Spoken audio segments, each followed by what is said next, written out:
milagres, nós vamos colocar a sua mediunidade e vamos colocar sobre a ótica espírita, que na verdade, né, os milagres a doutrina espírita desmistificou quando, em 1857, com o lançamento do Livro dos Espíritos, deu início a uma nova era, porque a doutrina espírita, ela explicou, desvendou um mundo que sempre existiu, que é o mundo invisível.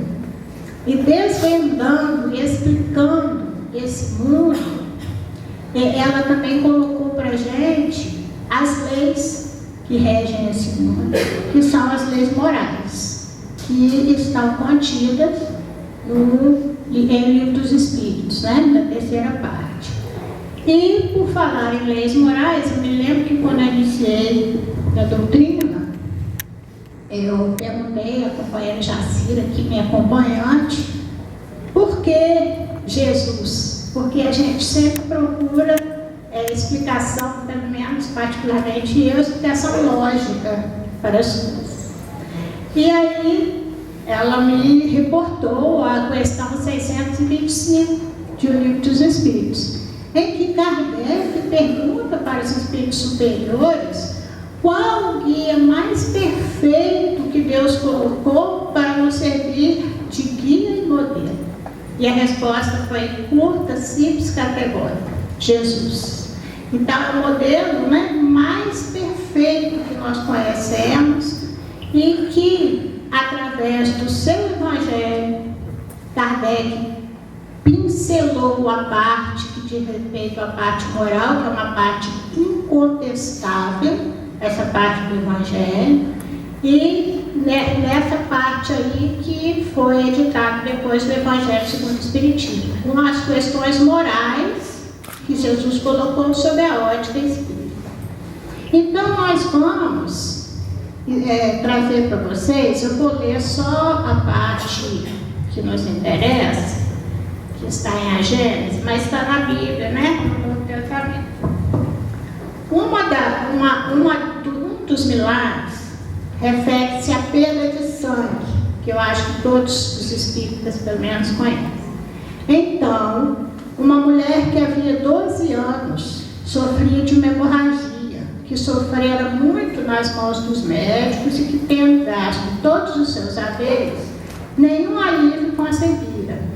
Como ouvisse falar de Jesus, veio uma multidão atrás dele e lhe tocou as vestes, porquanto dizia: se eu conseguir ao menos lhe tocar as vestes, ficarei curado. No mesmo instante, o fluxo sanguíneo lhe cessou e ela sentiu o seu corpo que estava curado daquela enfermidade.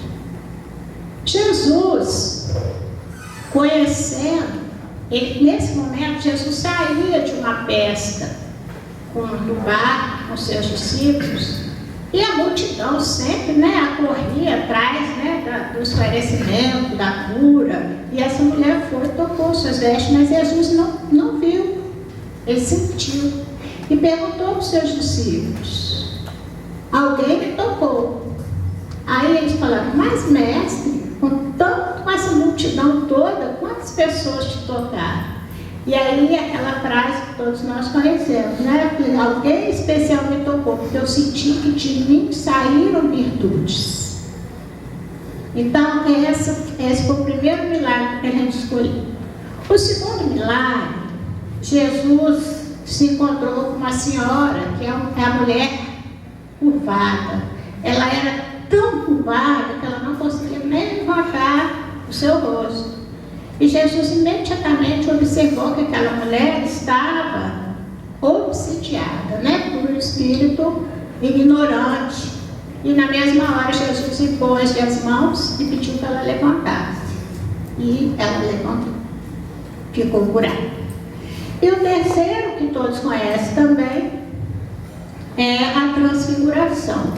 Jesus leva Pedro, João e Tiago para o alto do monte, que é o Monte Tabor, que todos nós conhecemos essa passagem, e deixou os três.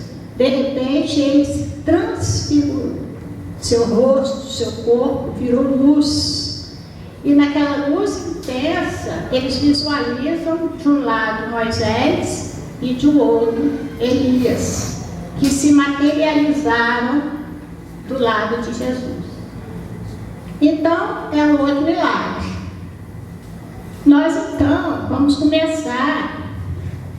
Eu fiquei tão empolgada que eu não passei o slide. Mas aqui a gente tem a passagem da perda de sangue, né? O segundo que a gente falou sobre a mulher curvada e os registros, né, de Lucas. E o último que é a transfiguração, onde Jesus apresenta a luz, se transforma em luz. Então, nós vamos lembrar que de todas as épocas sempre existiu a mediunidade, porque esses fenômenos milagres são fenômenos mediúnicos que nós vamos explicar através do estudo dos fluidos, né? Então, nós vamos ver que sempre houve a mediunidade. E o livro de Herculano Pires, né, o Espírito do Tempo, que faz um estudo antropológico do espírito, ele faz no início do livro uma explicação com o histórico da mediunidade através de diversas pesquisas, que é muito interessante. E ele chama essas fases, que a gente colocou ali já o horizonte primitivo, de horizontes que são períodos pelos quais a humanidade passou. Então, ele pegou vários pesquisadores, entre eles um senhor chamado Max Friedman, que ele viveu muitos anos nas ilhas da Polinésia para estudar o homem primitivo e ver como se processava a mediunidade. Então, existiam os xamãs, os feiticeiros, os curandeiros, os sensitivos. Então, eles operavam curas, adivinhações, premonições. E um fenômeno muito interessante, que não está nesse livro, é chamado o fenômeno das tendas tremulantes, onde um pajé, um xamã, ele cura uma menina à distância, que é muito interessante. Ele constrói uma tenda, bem primitiva mesmo, com uma madeira, uma tenda que só cabe ele e um banco.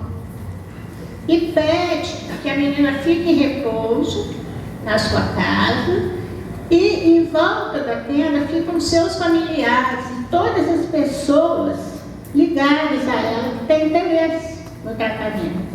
E aí eles começam a orar e rodar em volta da tenda, e o xamã lá dentro, feiticeiro, ele começa através da mediunidade, a operar os milagres, né? Então há materializações que saem das tendas de golfinho, de animais, quando de repente a tenda para, quando tira, ele está exaurido. Ele está exaurido, todo sem energia, mas quando chega em casa a menina está curada. Então esse é um fenômeno que foi registrado há pouco tempo no nosso século passado, nas ilhas da Polinésia. Então é uma forma primitiva da manifestação mediúnica. Um outro horizonte que ele chama de agrícola, já no Antigo Egito. Nessa época do Antigo Egito, é uma época que o homem já dominava a natureza, e ele começou a segregar, ou seja, ele era sedentário, depois passou a trabalhar na terra, descobrir que a terra dava, começou a plantar, começou a criar os animais, nesse período que ele chama de horizonte agrícola do Antigo Egito, da China, da Pérsia, mas especificamente ele se detém no Egito. Eles tinham culto aos ancestrais, eles tinham deuses familiares, eles tinham curandeiros, feiticeiros. Então essa fase foi uma fase muito rica também. Uma outra fase que é mais, a gente está vendo que é evolutivo, né? É o horizonte civilizado. No horizonte civilizado, ele se detém mais na Grécia Antiga. Porque se a gente observar, na época dos xamãs, dos feiticeiros, na parte selvagem, não tinha uma característica mediunidade. No Antigo Egito, ela passa a ser também meio coletiva, porque eram assim, espíritos familiares que eram vistos, era anão que era visto com animais, uma mistura de místico, né? Mas quando chega já no horizonte civilizado, que ele chama civilizado, ele diz que o homem ele passa a ser mais mitológico, e ele passa a ser uma fase oracular, onde o homem já dominou a natureza e as pessoas iam consultar os médiuns, né? Que na verdade eles nunca se colocavam como um indivíduo, mas através de um bosque, através de uma cascata. Então, quando ele dava a receita, vamos dizer assim, ele falava numa voz que misturava com o barulho da água, porque não havia ainda uma identificação da mediunidade individual, né? Então, esse horizonte foi um horizonte muito interessante, porque assim, os guerreiros, os políticos, os sacerdotes, eles não faziam nada sem consultar o oráculo. Mais adiante, nós temos o horizonte profético, né? Nessa época, o homem que já tinha passado por adoração da natureza, dos vegetais, adoração dos animais, adoração no Egito dos deuses que era mistura de homem com cabeça de pássaro, já misturando a zoolatria, né, que é a adoração dos animais com o homem, essa mistura. Nesse horizonte profético, ele é caracterizado pela crença em um só Deus, através do povo hebreu, que é a história que todos nós conhecemos. E é muito interessante que ele coloca que a mediunidade, nessa época, ela passa a ser individual, porque aí começam a aparecer os profetas. Então, quando começam a aparecer os profetas, a gente observa que são as pessoas que mantêm a conexão, a mediunidade. Só que essa conexão, eles achavam que era direta com Deus. É muito interessante a gente observar que de tudo isso, que a mediunidade, ela foi de todos os tempos. Bom, considerando isso aí, devido a essa, na época, vamos dizer, acreditavam ser privilégio dos oráculos, dos profetas, é que passou-se para esse misticismo e essa adoração e essa, vamos dizer assim, é uma vaidade, um estímulo à vaidade do médium, em que eu deixei claro isso aqui que eu acho interessante, que é uma fala de Hamed, homens santos. Esses personagens que viram todo esse histórico cultural da humanidade, essas pessoas passaram a ter uma deferência especial. Então, esses personagens, que são os médios, passaram a partir daí a ocupar o lugar da nossa própria consciência e do nosso senso de moralidade. Ou seja, nós ainda não tínhamos, vou falar que tínhamos acreditando que não existe mais isso, né? Nós não tínhamos a responsabilidade de exercer o nosso livre-arbítrio e acabar com essas responsabilidades, né? Então a gente sempre jogava para a consulta, para o parecer, para que venha de fora para dentro as respostas que a gente quer. Então, essa atitude idólatra pressupõe que certas pessoas são seres divinos e outras não. Ao convertermos essas criaturas em mito, nós supervalorizamos os outros e, em virtude disso, desvalorizamos. É uma questão de evolução. E nós espíritas, né, já passou da hora da gente ficar com ideias místicas e supersticiosas. Ficar querendo, a gente não consulta os oráculos, mas a gente consulta o médico. Não é verdade? A gente faz referência ao médico. Então nós precisamos de desmistificar, porque Deus não seria justo de privilegiar uns. A gente vai ver que a questão não é essa, né? E aí, o Livro dos Espíritos, na sua introdução, nos Prolegômenos, nós temos uma fala de Kardec.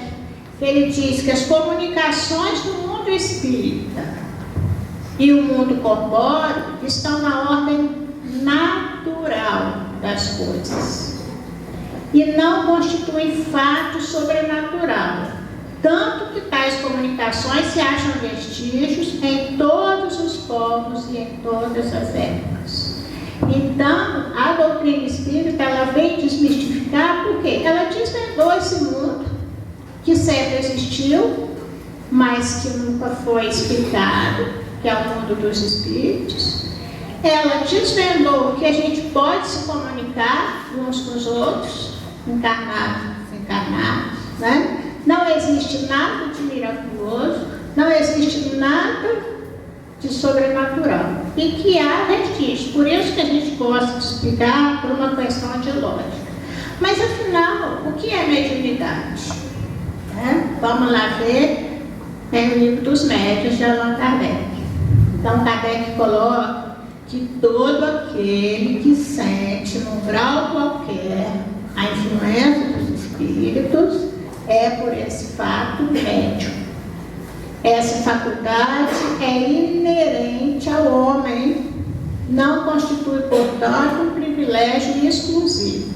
Então, se alguém acha que o médium tem privilégio, está redondamente enganado. Ele continua. Pode, pois, dizer-se que todos são mais ou menos médios. É de notar-se, além disso, que essa faculdade não se revela da mesma maneira em todos.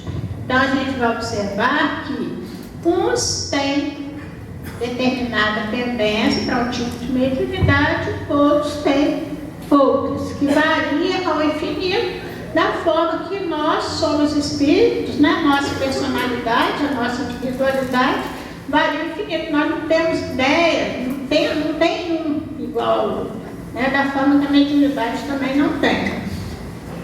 Então, como é que ocorre isso? Então, agora que a gente vai entrar no assunto propriamente dito, que é o assunto para a gente explicar como é que ocorre. Porque não existe essa questão mística, não existe ninguém diferente, nós somos todos iguais, todos temos o mesmo potencial, porque senão Deus não seria justo, seria mandar assim uns espíritos diferentes dos outros, né? Então nós buscamos em a Gênesis, capítulo 14, a explicação para isso. Nós vamos imaginar que nós estamos no universo, estamos longe da Terra, né? Nós estamos passeando no universo. E passeando no universo, a gente vai observar a infinidade de material, de matéria clara que a gente tem visualmente, né? Que a gente tem visto.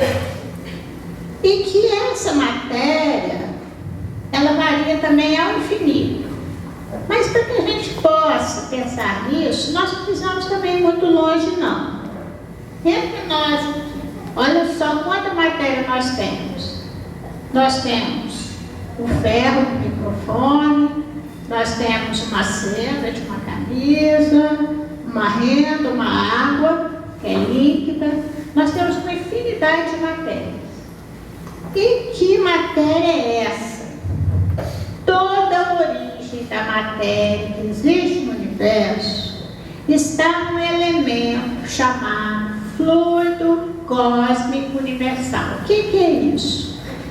Ele é um elemento que tem tudo que existe no universo.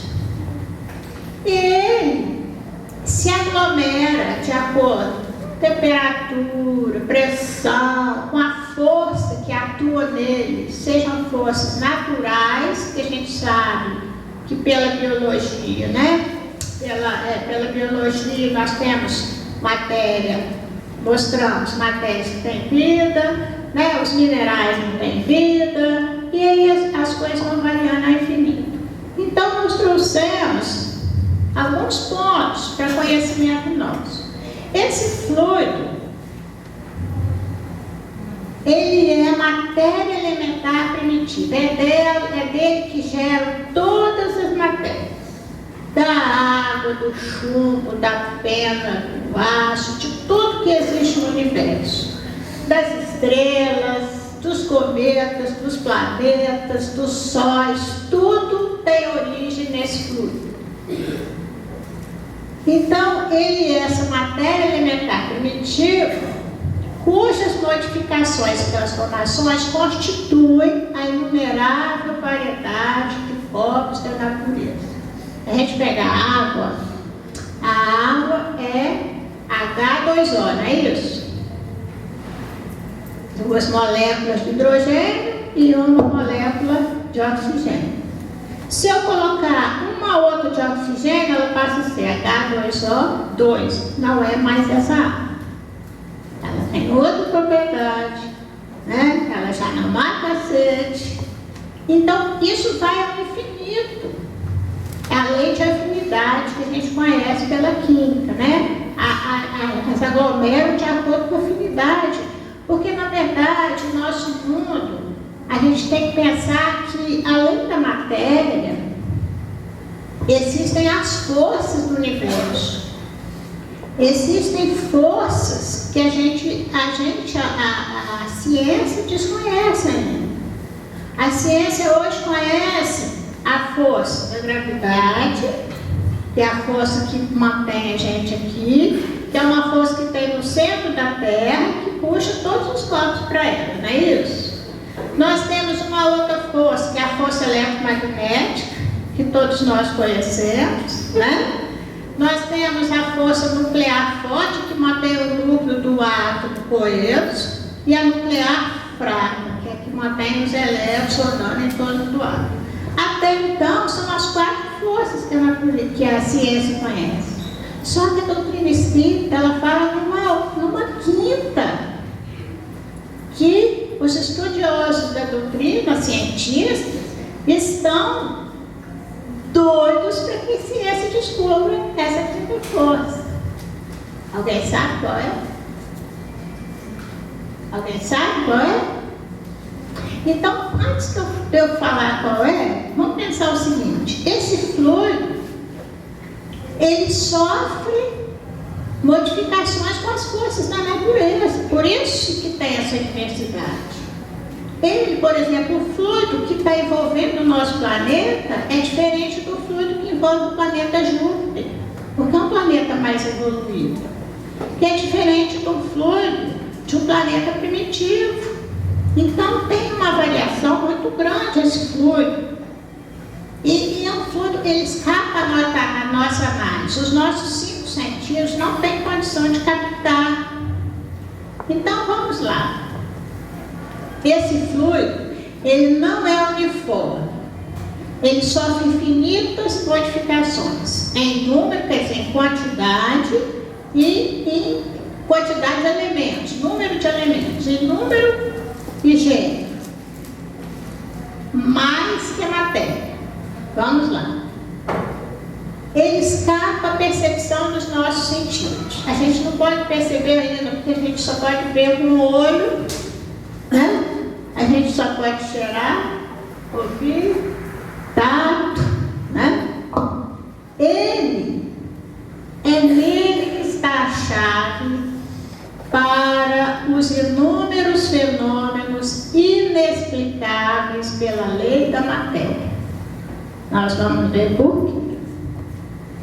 E os seus efeitos estão na razão da soma das partes puras que eles encerram. Aí está a chave para tudo que Jesus fez. Tudo. Porque olha só, esse fluido, ele está no universo. Ele aglomera de acordo com o planeta, ou com o mundo que ele está. Então, nós, elementos humanos, vou falar humanos, porque somos humanos, estamos humanos, né? Precisamos desse fluido, para quê? Primeiro, para formar o nosso corpo, o nosso corpo é matéria, na verdade. Então, o nosso corpo é formado por fluido cósmico universal. Segundo, nós somos espíritos, não é verdade? Os espíritos são inteligências que habitam no universo. Essa inteligência, ela precisa de agir sobre a matéria. Porque senão eu não estaria falando aqui hoje, não é verdade? Para ela estimular o meu cérebro, estimular a minha inteligência, para buscar meus arquivos que eu tenho para trazer, que eu estudei, e minha fala para estender até vocês. Então, o nosso espírito, ele precisa, além desse corpo material, ele não consegue se conectar com ele diretamente. Ele precisa de um outro corpo energético. É um corpo fluídico. E esse corpo fluídico, que Kardec denominou de quê? É espírito, né? Ele se modifica com o progresso moral do espírito. E ele é formado de quê, esse perispírito? De fluido cósmico universal. Uma matéria numa outra dimensão, que a gente não tem ainda percepção.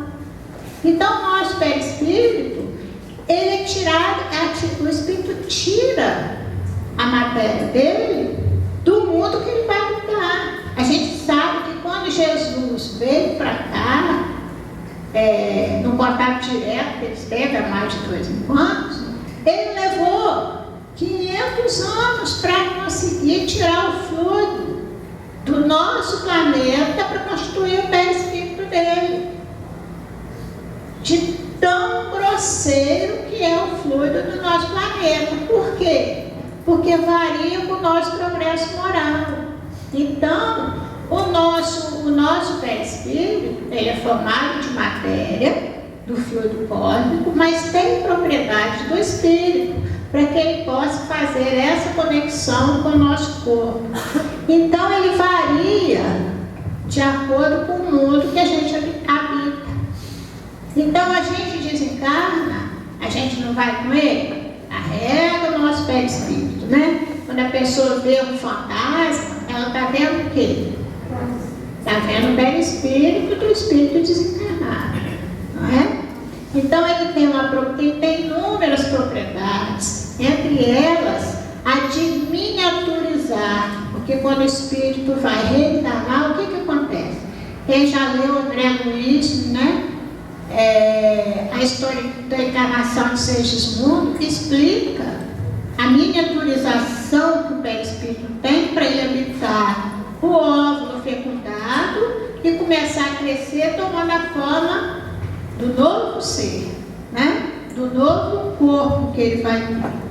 Então ele varia com o meio. Quanto mais evoluído, mais leve é o nosso perispírito, né? Então, vamos lá. Quanto mais depurado, seu perispírito se formará das partes mais puras. Olha que dedução lógica. Como é que era o perispírito de Jesus? Né? Ele tirou o perispírito dele, tinha os elementos mais puros desse fluido cósmico universal. Bom, acontece que aquela quinta força, que a doutrina espírita já fala, ela age sobre esses fluidos e é a força do pensamento. O pensamento e vontade são para o espírito o que a mão é para o homem. Então o espírito, ele tem condições de manipular esse fluido através do seu pensamento. Olha só que coisa linda. Então, quando a gente, antigamente, hoje não há mais necessidade, havia os fenômenos físicos, havia os fenômenos de transporte, que pedra cai em cima do telhado, casa assombrada. O que é isso? Olha só, o espírito utiliza o fluido cósmico de uma pessoa encarnada, porque a ação sobre a matéria precisa do fluido do perispírito do encarnado. Então o espírito pega o fluido de um médium, encharca aquele elemento através da manipulação do seu pensamento, da sua vontade, e joga essa matéria para onde ele quer. Né? Então, isso é um exemplo bem rudimentar da ação do espírito sobre a matéria. E a vontade, é lógico. Então, gente, olha só, como é uma dedução lógica. Por que acontece o milagre? Quando Jesus diz, a tua fé te curou. Lá na sala de passe, né? E querer o milagre. Então, o que é o passe? O que vai receber através do pensamento e da sua vontade, vai se colocar disponível para receber. O que está aplicando através da sua vontade, pode utilizar o seu magnetismo, agindo no seu fluido, com o seu pensamento e a sua vontade, transferir para aquele o fluido. Só que o passe na casa espírita, nós temos ainda a ação dos espíritos. A espiritualidade busca no fluido cósmico universal os elementos que aquela pessoa precisa, através do médium, joga em cima daquele que está recebendo, que muitas vezes pode ser refratário, não quer? Não é verdade? Então é muito importante a gente saber isso. Vamos lá então. Jurema, quanto tempo eu já isso?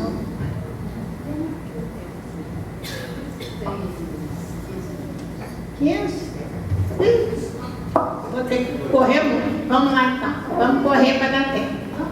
Pelo pensamento, o espírito imprime aos fluidos o que ele quer. Ele pode aglomerar, ele pode combinar, ele pode dispersar, ele pode mudar as propriedades. Então, a ação nossa vai ser livre sobre os fluidos, através do nosso pensamento, da nossa vontade e principalmente da nossa evolução.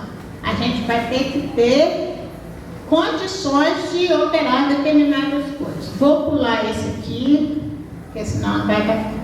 Vamos voltar lá em Jesus? Agora que a gente sabe a ação dos fluidos, a gente sabe a existência, a gente sabe a ação. Vamos voltar lá então na perda de sangue. O que aconteceu? Bom, as virtudes que saíram dele exprimem o movimento fluídico que se operou de Jesus para a mulher doente. Quando ele falou, de mim saíram virtudes, o que ele estava percebendo? Alguém tirou o fluido daqui, houve um movimento fluídico em mim. Quando a gente vai aplicar o passe, quem aplica passe, né? Quantas vezes que a gente sente o quê? Na mão da gente, não é? A gente sente aquele fluido sair, a gente sente a mão esquentar, a gente sente a vontade de movimentar a mão para determinado lugar da pessoa. O que é isso? É a ação do fluido. Vamos lá então.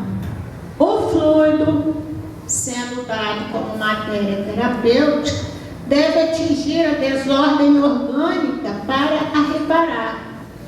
Pode ser dirigido sobre o mal pela vontade do curador, quer dizer, a pessoa que está doando, ou atraído pelo desejo ardente, a confiança numa palavra, a fé do doente. Então, olha o que aconteceu com ela. O que era a fé dela? Era tanta que ela acionou a vontade através do pensamento. Ela fez o quê? A primeira faz o efeito de uma bomba calcante, quando o curador quer jogar. E a segunda, de uma bomba aspirante. Então, a mulher hemorroíça, ela aspirou o fluido. Mas olha só, vocês lembram que lá atrás a gente falou que o fluido cósmico universal, quanto mais evoluído, mais puro é o elemento do fluido que compõe o corpo fluídico daquele espírito. Mas Jesus tinha tudo, né? Ele tinha tudo. Ela não foi boba nem nada, né? Foi lá e aspirou e ficou boa, né? Vamos lá da mulher curvada, que é um outro tipo de mediunidade. A mulher curvada, o pensamento nosso não atua sobre os fluidos e vice-versa. O que aconteceu? Vamos fazer um outro parênteses. Quando o espírito obsessor quer, o que é obsessão, né? É o domínio que um espírito quer ter sobre determinada pessoa, através do seu pensamento. Esse domínio, para que haja esse domínio, tem que haver uma sintonia de vibrações do obsessor para o obsidiado. Ou seja, a energia tem que estar mais ou menos na mesma faixa vibratória. Então, o que acontece? O obsessor, ele impregna o obsidiado pelos fluidos que ele quer. Claro que não vão ser fluidos puros. Então, quando Jesus fez isso, ele substituiu o fluido dela, que estava impuro, pela manipulação do obsessor. Consequentemente, fez o quê? Cortou a sintonia com o espírito obsessor. Então, olha só, os fluidos se combinam pela semelhança de sua natureza e a superioridade moral, claro, né?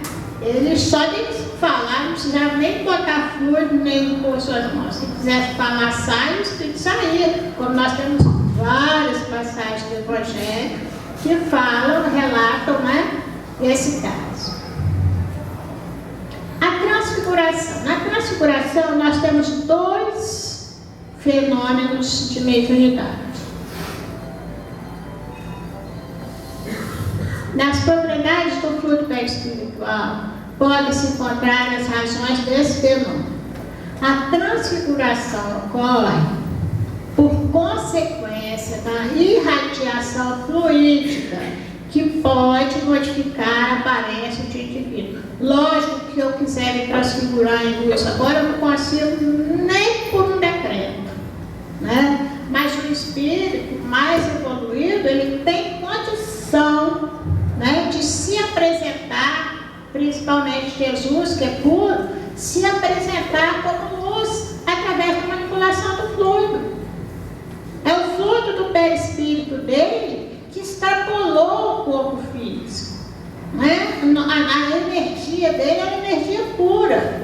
Então, um fenômeno da transfiguração é essa manipulação que ele fez ali pela irradiação fluídica.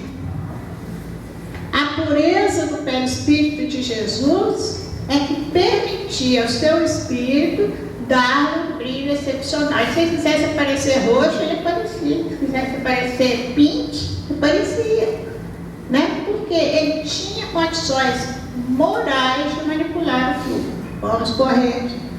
E o segundo ponto é o fenômeno da materialização. Moisés e Elias se materializaram. Como?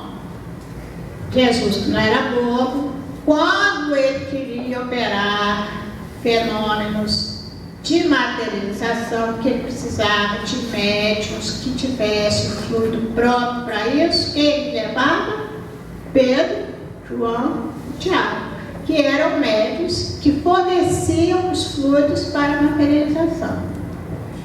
Então aqui a gente consegue, através dos fluidos, a explicação para os milagres.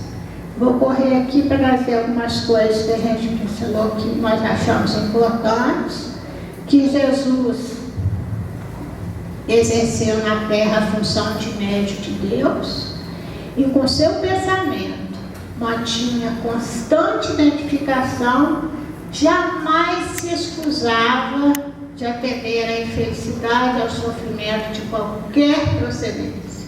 Enfim, atendeu aos enfermos do corpo e da alma, que somos todos nós.